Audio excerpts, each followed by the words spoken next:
So, Lyd, we're here the day after our launch day for City on a Hill Church. And I just kind of wanted to hear from you. How was it for you? How did you experience it? It's a big question. For the most part, I think I just really was excited. It's such a big day that you work towards for like 3-4 years. Has it been that long? Yeah.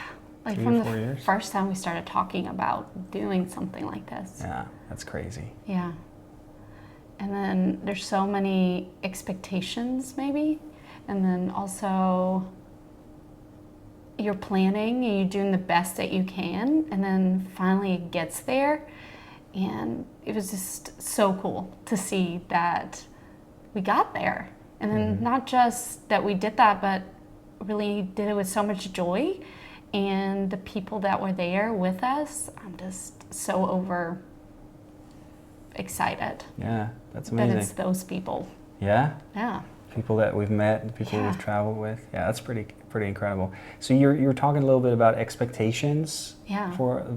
Could you share a little starting bit about church, you read articles, you prepare for it, you get coaching for it, and it's not like we came up with it all by ourselves. There's amazing people, organizations, churches that have helped us, and we've had extensive conversations with. And but in the end, it's like an art piece. Every church is different. Art piece. Yeah. And you're kind of creating it as you go.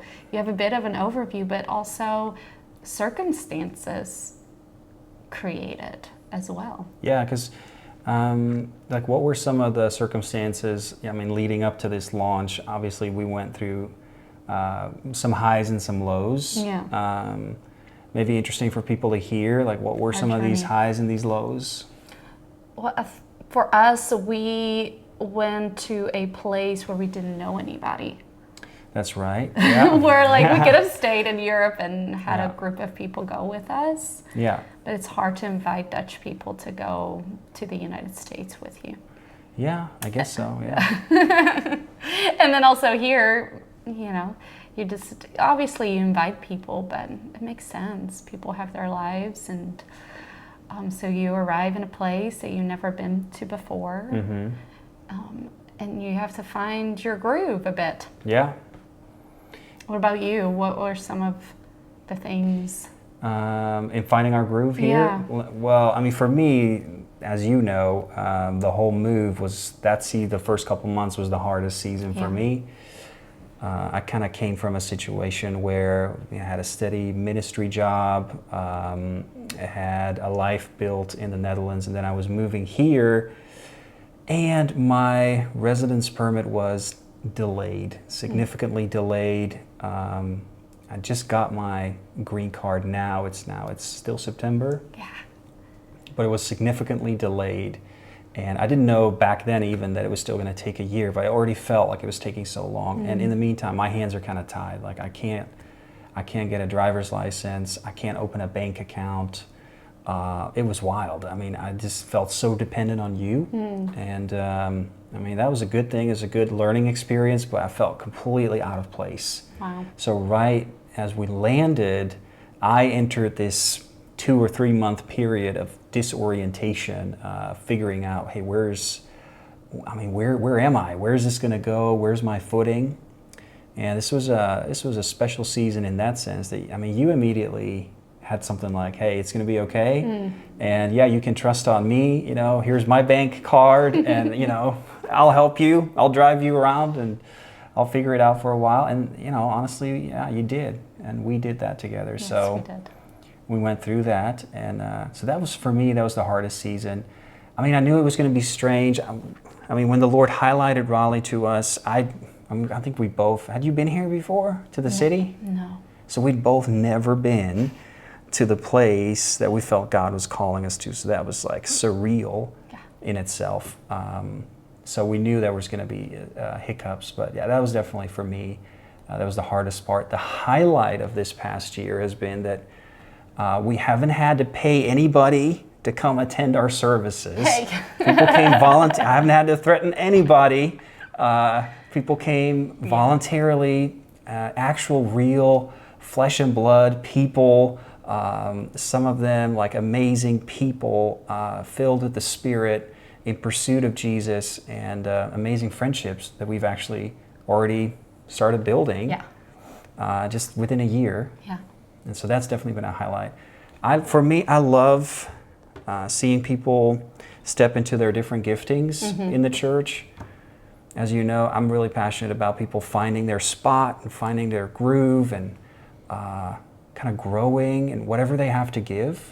And it could be so diverse, you know, and I love seeing that. And I've always found that the church, the body, it blossoms, it flourishes as people find a place where they can share their gifts. And that's been such a blessing to me. Just the people here. And North Carolina living is pretty awesome too, I have to say. We've enjoyed that, yes, for sure. I think another thing that's been a fun journey is trying to figure out the location. You mean like our service location? Service locations, because... Fun? You say fun? I think so. Yeah, overall, trying to, to scavenger hunt with the Lord at times, because the area is so big. It's not just Raleigh, it's the whole area. And praying into that, figuring out, God, where specifically do you want us to be on Sundays? Because obviously our community is spread all around the triangle. But the Sunday location, for everybody, that was a big question. Yeah, it was. And so looking at, do we want to be in a theater, in a school? And then finding Transfer Food Hall was just a amazing treasure. It really was a treasure, because we just stumbled into that space, and the people there are amazing that work there, and the whole community around it, downtown Raleigh. There's a big faith story here, though, that we're not like fully covering, and this is super valuable stuff. So because God kind of gave you a bit of a download or a blueprint, if you will, of the type of location where we were to launch, correct? Would you say it like that? Yes, a little bit. So in the beginning, we were hopping around community centers here in Raleigh, beautiful locations, but you're very limited. Usually you can't rent them Sunday mornings. You're kind of limited in your space. You have to set everything up. And then you started getting an idea for a place or a vision that would not require as much setup and would be more urban than what I was initially thinking. Because I was, we live in Gardner, so I was looking around this area. But you kept saying, and I kept graciously ignoring, hey, I feel like God, it's kind of like tugging my shirt. I feel like God is leading us to Raleigh, and you actually had faith for that. And I remember one location we were talking to for a while. It's not too far from here. And it ended up falling through. Was it right after Christmas that it fell through? Yeah, right after New Year. We got after the New Year of this year. And I was so devastated. I was like, man, this was a location at least that we could. And I was like, man, this is such a setback. And I just remember so vividly you and Kayla, another team member, were just happy as can be. And almost like, okay, Lennart, just let it go. God's got something for us. It was such a big lesson for me. And then we stumbled upon Transfer. Our current site. I think God also, I love that story about Corrie ten Boom's dad when she asked about when God opens doors and when is God going to come through on this, and when is he going to come through on that? And he told her, when we go take a train ride, when do I give you the ticket? Right before the train, right when it arrives, when we have to get on the train. And that's how I feel this year has been. Every time we needed something, God didn't give it to us months and months before. It was right then when we needed it. And we originally wanted to launch in February and then March and then April. It kept being pushed back. But it was so orchestrated by God. And then when it came closer to our launch date, we were going to go beginning of September. and then things again, but it was just a couple weeks before that we had to change it due to an unfortunate double booking that was nobody's fault, that we oversaw that. But still, it's that moment when you're at a crossroads. What am I going to do? How am I going to respond to this? And then trusting again, God's timing is perfect, and learning how to walk in that peace and grace with yourself and others. And it was such a great moment also for the team. It was. Can you share a little more about that? So we had an initial launch date, which is kind of like the holy day of the year for church plants. Am I right? I'm not exaggerating. This is where your focus and this is what you're building towards usually.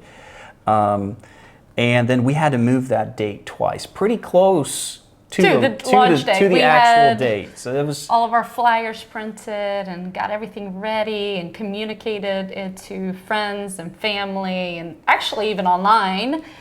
And already started a little bit, Yeah. So how did you navigate that, and how did the team respond? I think, God knows all things, and I'm just gonna say, like, I already had a feeling that there would be something. Of course. And so, when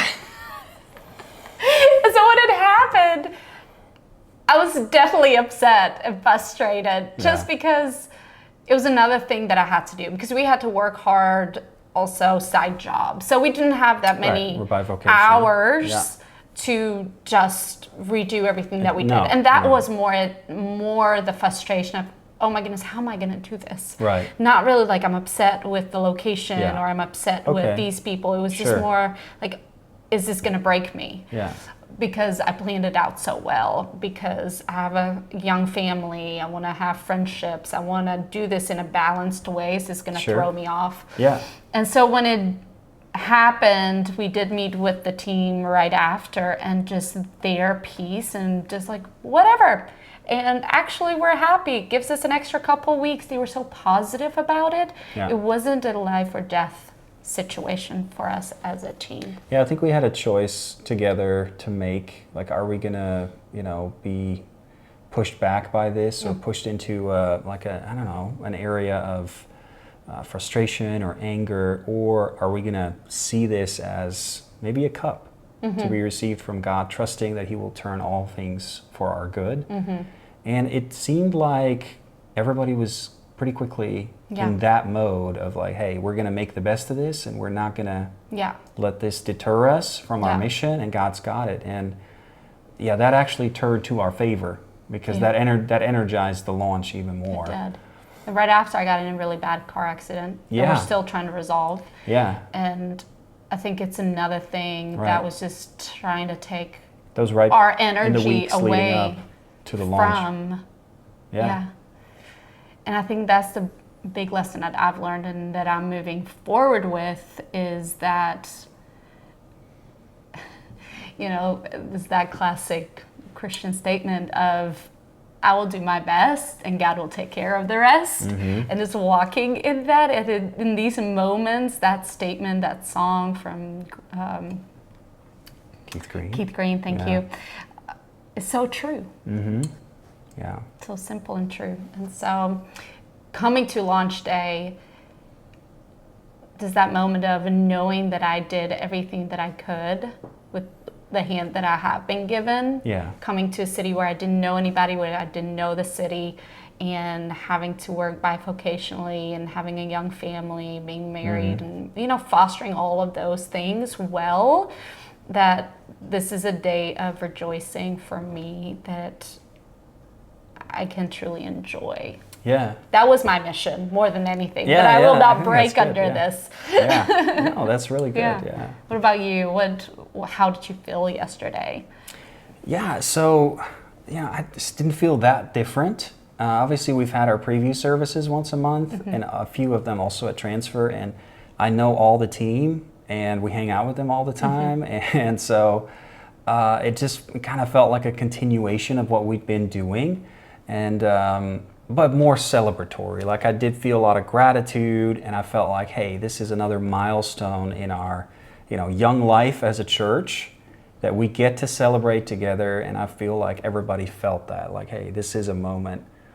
But it's all about, it's all about Jesus. So we're all about serving him and glorifying him and wanting to make him visible here in this area. And that's what we're all passionate about. So, that's kind of how I felt. I feel like in the next few weeks, it might feel a little different in getting into the new rhythm. But I felt super grateful. Also felt like a lot of things were in place already. Like all the hiccups that we've had leading up to this, didn't feel that at all. I haven't felt that at all carry over into our services. Just I had a grateful day, and I was more relaxed than maybe I thought I would be, because it's a big day. But yeah, it was awesome. Met a few new people. Yeah. We saw some friends, some new ones, some old ones. So yeah, it was great. Yeah, I'm super grateful. Yeah, love it.